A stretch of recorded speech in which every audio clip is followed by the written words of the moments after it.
sí. Toni Servillo afirma que las obras de teatro no se entienden si no se interpretan en un escenario. ¿Por qué? ¿Qué le falta al texto? ¿Está incompleto si no se pone en pie encima de un escenario, Jordi? Por supuesto, el texto es muy importante en un espectáculo, pero no es el todo. Puede ser el 50, el 60%. Si no tienes unos actores que lo pongan en pie, no existe simplemente. Una obra escrita, una obra de teatro no existe si no llega al escenario.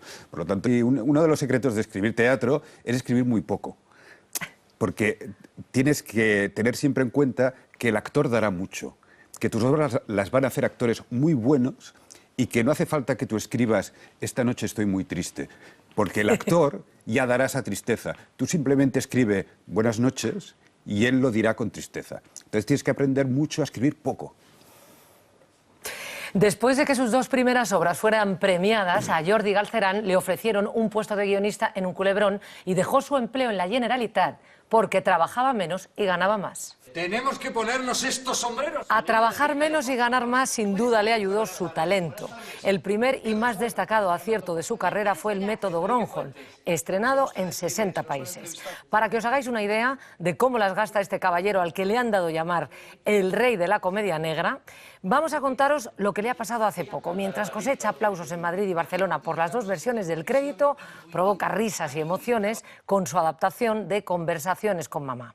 Las dos obras coincidían con su Burundanga, que lleva unos 3 años en cartel, y con su adaptación del libreto del Rey León, porque lo ha adaptado él. Ahora acaba de estrenar en el Teatro Maravillas de Madrid otra adaptación, El nombre, una obra que nos demuestra lo intensa y dramática que puede ser la más sencilla cotidianidad. Es que nadie es completamente sincero, ¿vale? Nadie. Todos tenemos derecho a nuestro jardín secreto, a nuestro rincón de libertad. Él lo ha sabido todo de mí, los buenos momentos y los malos. Le he contado mis partos, los problemas con los niños, las enfermedades, las lágrimas, todo, ¿no? Incluso cuando tú tuviste esos problemillas, pues también se lo he contado. Estás loca, pero... Bueno, ¿qué pasa? Es algo íntimo, privado, personal. ¿Y para qué sirven los amigos si no les puedes contar aquello que verdaderamente importa? Hitchcock describió el MacGuffin como un elemento del guión que no tiene mayor relevancia, pero que ayuda a que la trama avance. Conociendo tus textos, ¿tú te declaras un fervoroso devoto de Sam MacGuffin? Sí, en una historia los personajes siempre se pelean por algo concreto, pero muchas veces el algo concreto no tiene importancia. Claro. La importancia, o sea, lo fundamental es que sea importante para los personajes. En las películas de tensión de Hitchcock, pues todo el mundo se peleaba por un microfilm y muchas veces no sabías ni lo que había en el microfilm. Pero los personajes se peleaban por ello y eso es lo importante. Si tú creas bien un personaje, y te dará la misma pena si se le muere la madre que si se le muere el canario. Si tú has explicado que para ese personaje lo más importante del mundo es el canario, hay una empatía del espectador hacia el escenario que hará que se emocione con la muerte de ese pajarito. Jordi, ¿es necesario que las comedias tengan un tema importante o es mejor que tengan un buen punto de partida, una situación de la que partir y a partir de ahí enredarnos? Tienen que tener un buen conflicto. Como todas, las comedias y las obras dramáticas tienen que tener una buena historia. Yo soy un gran defensor de las historias. Es decir, con un buen personaje no haces una obra de teatro. Necesitas una buena historia, un buen conflicto. Y las comedias, como todas las historias, necesitan un buen conflicto. El espectador que va a ver una obra de teatro, que va a ver una película, lo único que quiere saber es qué va a suceder luego, cómo va a acabar. Lo que empuja a un espectador hacia adelante, lo que lo mantiene en la historia es la trama, es saber cómo va a terminar. Si tú tienes eso, entonces puedes llenarlo de muchas otras cosas, de grandes personajes, de reflexiones sobre no sé qué, pero si no tienes una trama que enganche al espectador, es tener una gran pregunta para que el espectador espere la respuesta al final. Es tan sencillo y tan complicado como eso. Es así, sí, sí. Tú adaptas textos de otros y te han adaptado a ti. ¿Qué tiene que ser para ti una adaptación? Yo siempre pienso que como me adaptan obras a mí, no hacer con los demás lo que no me gustaría que hicieran conmigo. Entonces yo intento tener siempre un respeto exquisito hacia la obra original. ¿Y dónde está el límite de la falta de respeto? Porque tú, por ejemplo, te sentiste muy víctima en la adaptación cinematográfica del método Gronholm. Y eso lo has contado tú abiertamente y además es así, hay que decirlo, porque si te sientes asaltado, ¿por qué no vas a contarlo, no? Porque es como una criatura. ¿Dónde está el límite? Por ejemplo, ¿qué pasó en el método Gronholm? Para poner un ejemplo concreto. Sí, el límite está en respetar las intenciones del autor. Es decir, el método Gronholm es una comedia. La obra de teatro era una comedia y era una comedia muy divertida. En cine se convirtió en un drama. Entonces esto es cambiar absolutamente las intenciones del autor. Es decir, a mí esa historia la veía en tono de comedia. Al cambiarla a tono de drama, también obligó a los guionistas a cambiar los personajes, a cambiar las historias, porque buscaban otras cosas. Entonces eso es traicionar el espíritu del autor. Si piensas hacer eso, haz otra cosa. No cojas esa historia y la cambies. Haz otra. Antes hemos citado de carrerilla las obras que tienes en cartel actualmente, pero quiero detenerme porque merece un momento de atención. Un momento, atentos porque leo la lista. Hemos hablado de tu adaptación del Nombre y del Rey León en cartel en Madrid. Burundanga se representa también en Madrid, en Austin, Texas y en Sofía, Bulgaria. El crédito en 2 versiones distintas, en Barcelona, y a la vez han salido de gira por Andalucía. Conversaciones con mamá en Murcia y en Berna, Suiza. Leac en Estonia, Cancún en Moscú, Carnaval vuelve a Zúrich en septiembre. Pero mientras escribíamos todo esto, me parece que tú le estabas contando a Xavi, el director, que hay el doble por el mundo. Sí, las conté porque me lo pidieron de una revista. ¿Cuántas obras, cuántas producciones tienes vivas ahora mismo? Y en el mes de abril yo conté 26. Mira, me entra la tos y todo, me atraganto. Pero ¿a ti eso te parece normal? Porque a nosotros nos deja completamente flipados. También tiene que ver con el tipo de teatro que escribo. Escribo comedia normalmente, comedia con poquitos personajes, son muy fáciles de montar, pero, por ejemplo, el método Gronholm ha tenido un éxito, se ha convertido en un fenómeno muy extraño, se ha hecho en más de 60 países. Solo en Alemania se han hecho más de 200 producciones distintas del método Gronholm. Es muy raro. Me encanta. Es muy raro. Él se lo plantea también como una cosa rara. Muy raro. Es una cosa que me sucede, es decir, que yo lo veo como espectador. Digo, bueno, si las quieren hacer, que las hagan, ¿no? Pero no me siento como responsable de, oh, qué bueno que soy. No, no, no, es una cosa que me pasa. Además pasa como lejos y yo me entero por internet, ¿sabes? Te lo cuentan. Me lo cuentan. Y porque gente como yo te lo pregunta y lo ordenas, ¿no? Que si no, ni siquiera sería eso. Así que, ¿gestionas ese éxito bien? ¿Cómo crees que gestionas tu éxito?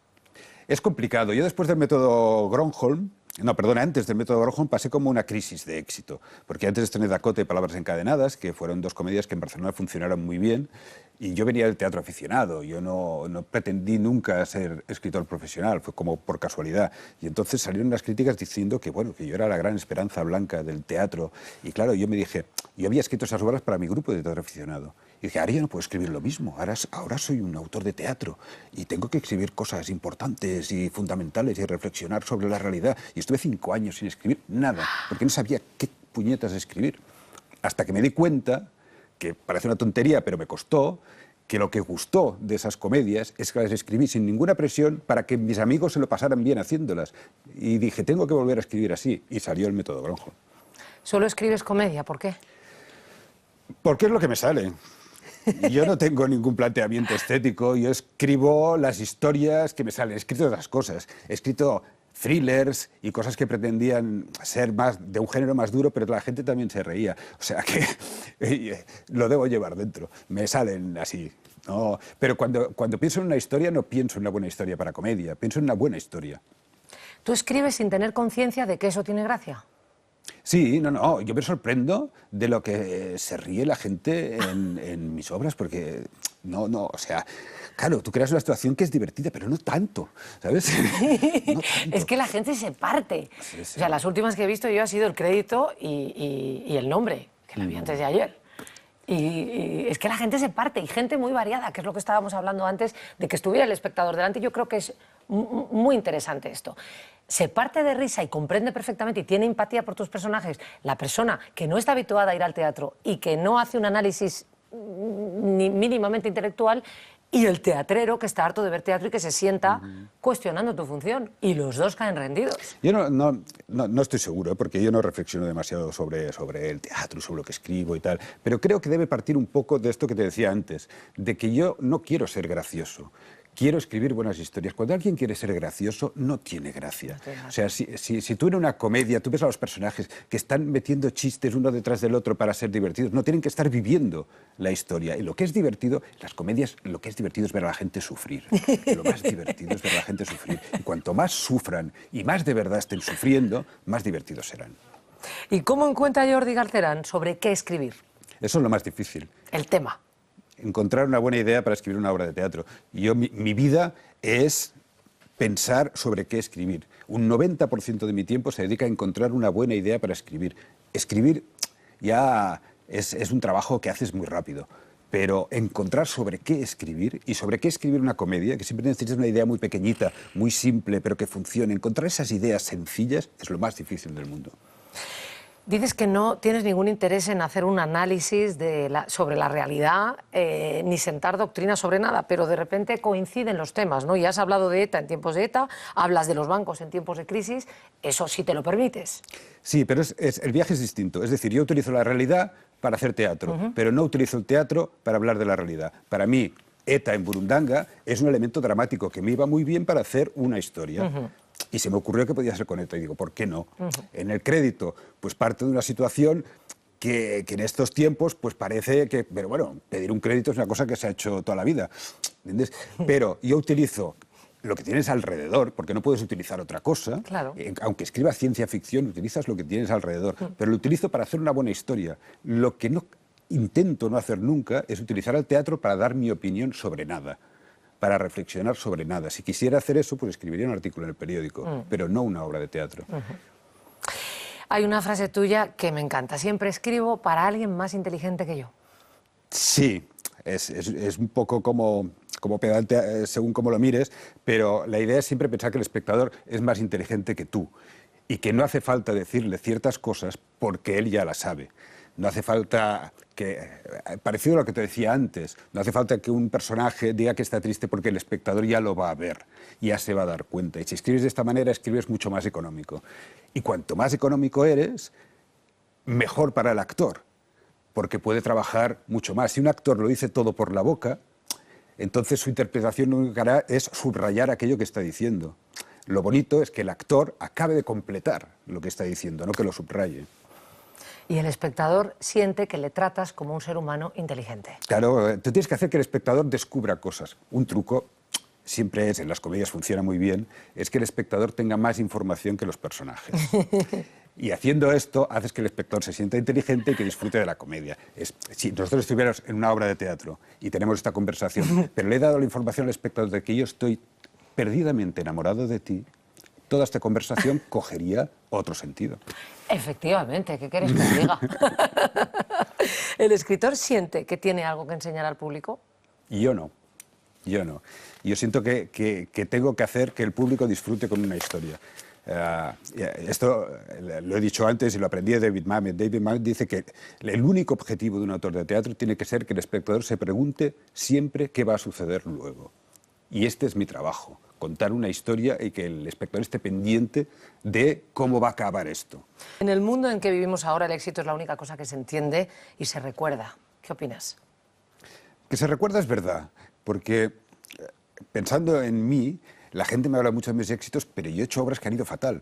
Pero la gente las olvida, la gente es muy generosa y se recuerdan los éxitos. Pero podríamos discutir mucho sobre qué es el éxito.